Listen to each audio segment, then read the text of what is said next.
चलिए, ये जो आप पिक्चर देख रहे हैं, ठीक, कौन ये, ठीक, ये कौन है? ओम प्रकाश वाल्मीकि है, समझे? ये जो पिक्चर देख रहे हैं यही है ओम प्रकाश वाल्मीकि। इसको हाईलाइट कर देते हैं इनसे, ये ओम प्रकाश वाल्मीकि है। सबसे पहले हम इसी के बारे में पढ़ेंगे, ठीक, इसी का परिचय करेंगे। ओम प्रकाश वाल्मीकि का जन्म कब हुआ था? 30 जून 1950 को, ठीक, 30 जून 1950 को। जन्म स्थान इनका कहाँ है? बरला में। कहाँ है? जन्म स्थान इनका है बरला, मुजफ्फरनगर, उत्तर प्रदेश। जन्म स्थान इसका कहाँ है? बरला, मुजफ्फरनगर, उत्तर प्रदेश।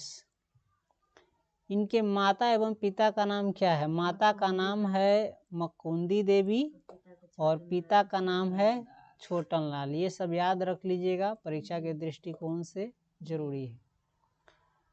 इसके बाद हम इसका सब कुछ पढ़ते हुए चले, ठीक। शिक्षा।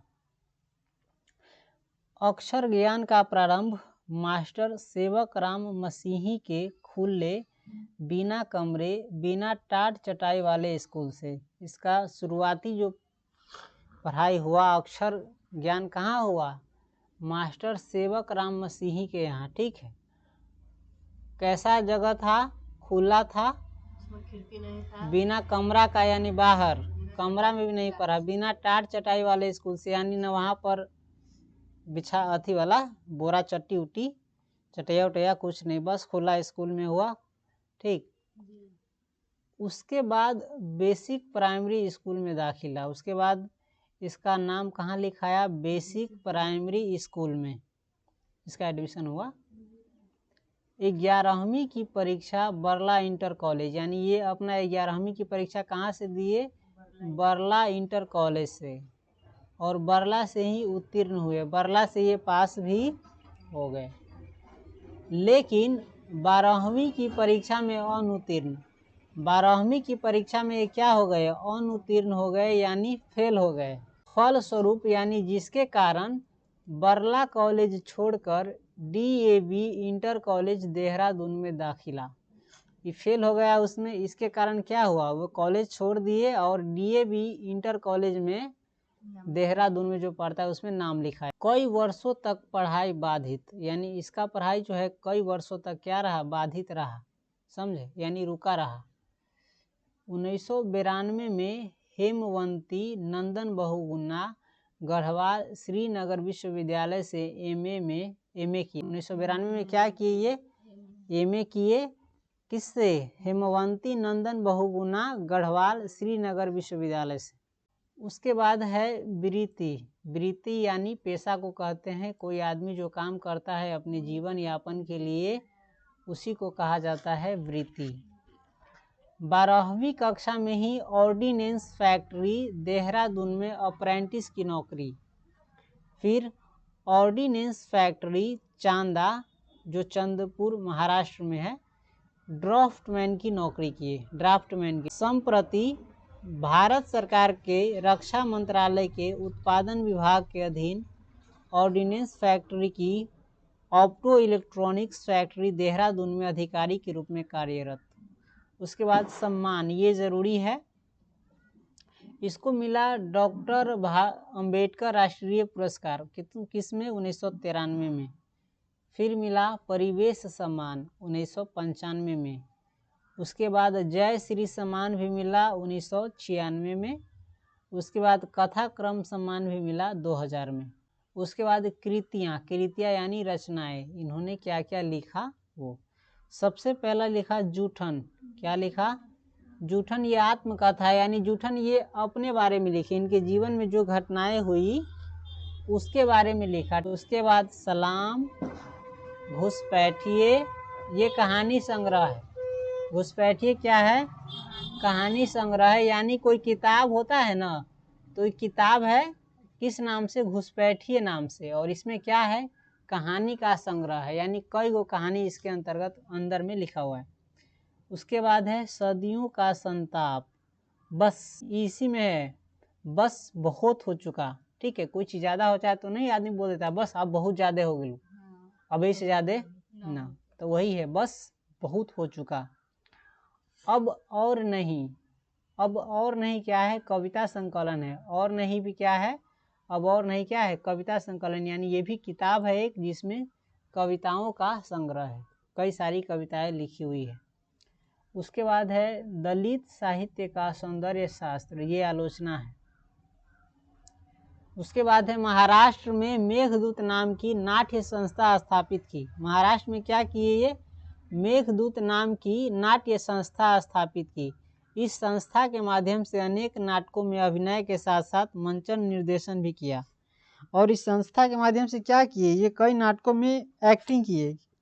क्या किए, एक्टिंग, अभिनय को इंग्लिश में कहा जाता है एक्टिंग, एक्टिंग किए और मंचन निर्देशन भी किया, यानी किस प्रकार से किसको कौन रोल लेना है, कैसे करना है, कैसे बोलना है, इसका निर्देशन भी किए, ये नाटक कैसे होगा उसका। उसके बाद हम थोड़ा एक नज़र इसमें फिर से डाल लेते हैं, ये जरूरी है। सबसे पहले इसका हम जन्म याद कर लेंगे, 30 जून 1950। जन्म स्थान याद कर लेंगे, बरेला में हुआ था, मुजफ्फरपुर में, मुजफ्फरनगर में जो पड़ता है, जो उत्तर प्रदेश में है। माता इनका मकुंदी देवी एवं पिता छोटन लाल। शिक्षा इसका कौन दिया, अक्षर ज्ञान कौन कराया, मास्टर सेवक राम मसीही। सम्मान इनको मिला, छोड़ दे, ये भी याद कर लीजिएगा तो बेहतर है। कृतियाँ इनका कौन कौन है, जूठन है, सलाम है, घुसपैठिए है, सदियों का संताप है, बस बहुत हो चुका, अब और नहीं, दलित साहित्य का सौंदर्य शास्त्र, ये आलोचना है। और महाराष्ट्र में मेघदूत नाम की क्या किए, नाट्य संस्था भी स्थापित की। हिंदी क्षेत्र में पिछले दशकों में आए सामाजिक उभार और गहराती राजनीतिक चेतना के कारण दक्षिण और महाराष्ट्र प्रदेशों की तरह हिंदी साहित्य में भी दलित चेतना एवं भावधारा का विकास हुआ है। इसमें एक वर्ड आया है दलित, समाज के जो वंचित लोग हैं ना, जो आज भी बहुत कुछ वंचित है समाज से, समाज के बाकी लोगों से, उसको दलित कहा जाता है। जैसे आप समझ जाइएगा, दलित में जैसे हम जिसको कहते हैं डोम या और भी चीज़ समझ जाइए, छोट जाति जिसको आप मानते हैं उसी को कहा गया है, हम इसमें नाम नहीं लेंगे। यह समाज एवं साहित्य के लिए हितकर एवं शुभ है। पिछले कुछ दशक में इसके भी सुधार के कार्य किए गए हैं। थोड़ा ये सब क्या है, समाज के लिए क्या है, हितकर है एवं अच्छा है, शुभ है। इससे यह तथ्य प्रमाणित होता है कि समाज में सामंती जकड़बंदियाँ टूट रही है या ढीली पड़ रही है। वैज्ञानिक परिदृष्टि, समाजवादी वैचारिक जागरण, मानवाधिकारवाद और लोकतंत्र के युग में सामंती सोच और भेद बुद्धि पर टिकी समाज व्यवस्था आमूल बदलनी चाहिए। ये समाज किस चीज़ पर टिका हुआ है, सामंती सोच और भेद बुद्धि पर जो समाज टिका है वो क्या होना चाहिए, बदलना चाहिए। उसे मध्ययुगीन संस्कारों से उबरकर, मध्ययुगीन यानी मध्य युगीन संस्कारों से उबर करके समता, समाज में जो भेदभाव है वो कराय नहीं होना चाहिए। ठीक, न्याय पर टिका होना चाहिए।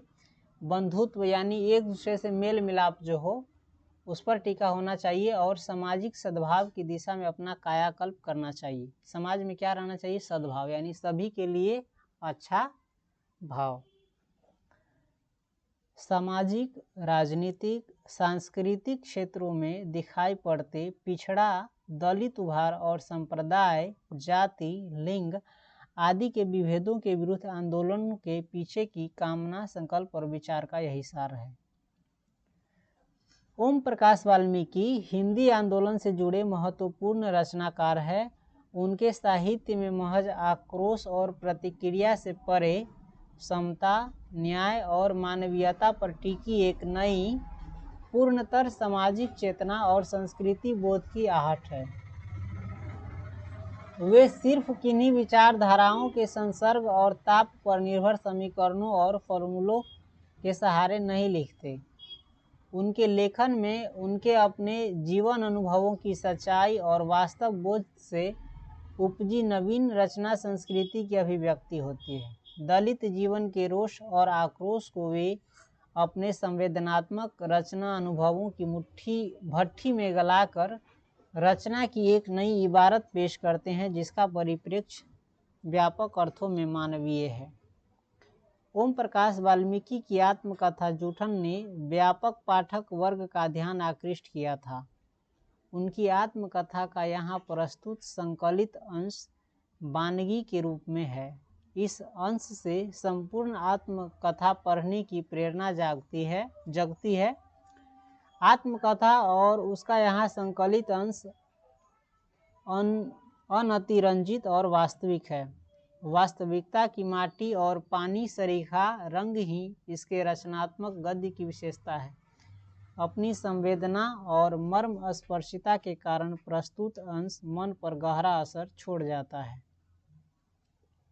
अब आ जाइए, हम लोगों का जो समाज है ना, वो सैकड़ों जातियों में बटा हुआ है। ठीक है, अलग अलग इतने जाति है जिसका हम और आप लोग नाम भी नहीं जानते। तो वही कह रहा है, सैकड़ों जातियों में विभक्त यानी सैकड़ों जातियों में बटा हुआ दलित समाज का जीवन जितना विविध आयामी है, उसकी समस्याओं के भी उतने ही रूप है।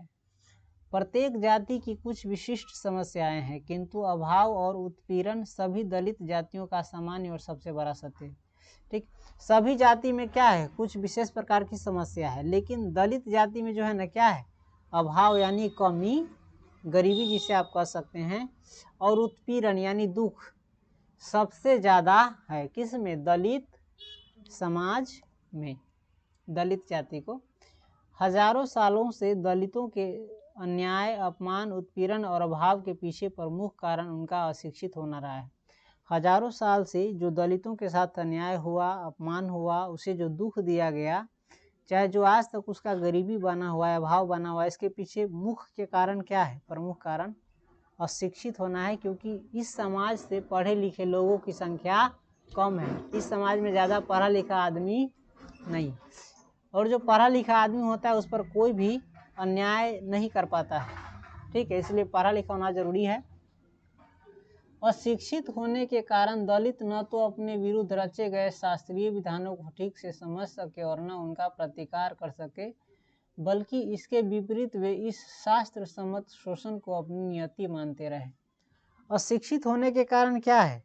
दलित के विरोध में, चाहे दलित के विरोध में जो शास्त्र के विधान रचा गया था उसको भी ये सही से नहीं समझ सके और न होकर विरोध कर सके कि हमारा साथ जो गलत होता है उसका क्या करे, विरोध करे। किसके कारण? अशिक्षित होने के कारण। ये अशिक्षित थे, इसलिए शास्त्र में भी इसके विरुद्ध क्या रच दिया गया? विधान। और इसके साथ जो उत्पीड़न हुआ, गलत हुआ, उसका ये विरोध भी नहीं कर सके, बल्कि इसको समझ लिया कि हमारा भाग्य में इसने लिखल है। भाग्य में नहीं लिखा था, इसके विरुद्ध रचा गया साजिश था बड़ा आदमी सब द्वारा, बड़ा जाति द्वारा। ठीक है, जिसको ये न समझ सके या न प्रतिकार कर सके, यानी न समझ पले न विरोध कर पले। जीवन के लिए शिक्षा कितनी आवश्यक है इसका एहसास उनको नहीं हुआ। जीवन के लिए शिक्षा कितनी आवश्यक है इसका एहसास दलित को नहीं हुआ। जीवन के लिए शिक्षा क्या है? सबसे ज़्यादा जरूरी है। एक टाइम कम खाइए, 2 टाइम कम खाइए, लेकिन शिक्षा अवश्य हासिल करना चाहिए, नहीं तो आपका पूरा जीवन किस में बीतेगा अंदाज़ा लगा सकते हैं। ये लिखने वाले कौन हैं? जयप्रकाश करदम। तो ये जूठन के बारे में था।